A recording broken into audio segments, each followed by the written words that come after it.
Greetings fellow YouTubers, this is Hunt, IonX, and today we're doing a video review on the Jakks Pacific Netflix Sonic Prime Sonic the Hedgehog. Sorry if you can hear an air conditioner in the background, it's going off, it's hot. But anyway, taking a good look at Sonic's detail, it's really nice. The mouth is sculpted, so that black line is painted in there. Very subtle fur detail all the way around. Shoes are really nicely detailed and painted. Nothing really at the bottom, just some gray. Gloves as well, fairly nicely detailed. And yeah, so in terms of Sonic's articulation, it's got a hinge joint at the neck. It's kind of a, I don't know how well you can see it in there, but it's a hinge joint. You can also swivel it around. I imagine you could probably twist it to get some side to side, but it mainly just goes up and down. Ball hinge arm, does the normal stuff.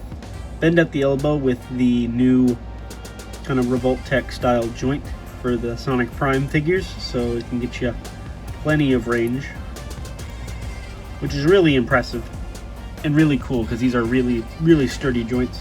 You've also got one in the arm. It's stuck at a angle, so you can only really move the hands up and down, but if you twist it around you can get some up and down. Nothing at the waist, which is pretty normal for modern Sonic figures. I mean, the Jazzwares ones looked awful with just a big line in the middle, so I personally don't mind if a Sonic doesn't have a waist swivel. I think a dumbbell ball joint, kind of like what that larger Tommy one, would probably work the best, but we haven't seen that. But anyway, hinge legs, again on these newer joints, so it's nice and stiff. You can of course spin it around to adjust poses.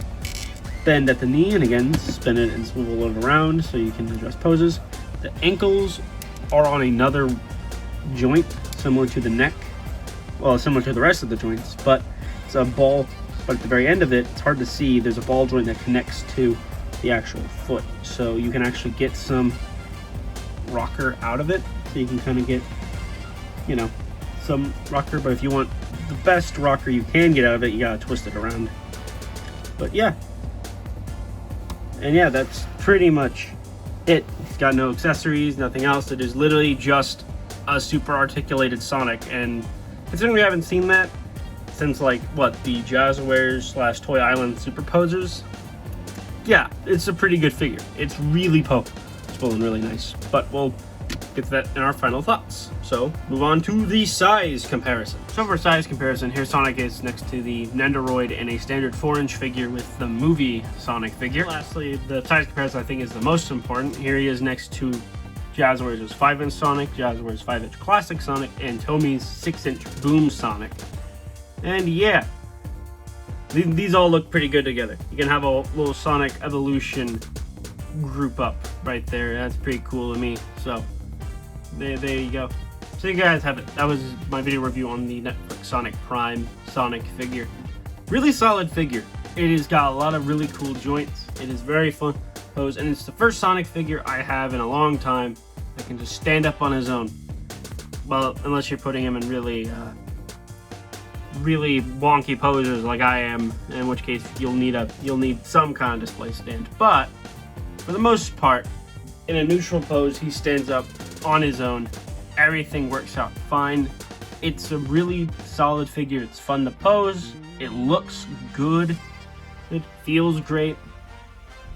Highly recommend picking it up. So, there you go. Have it. If you enjoyed this video, like, comment, and subscribe. Check out my social medias in the description down below. And until next time, peace.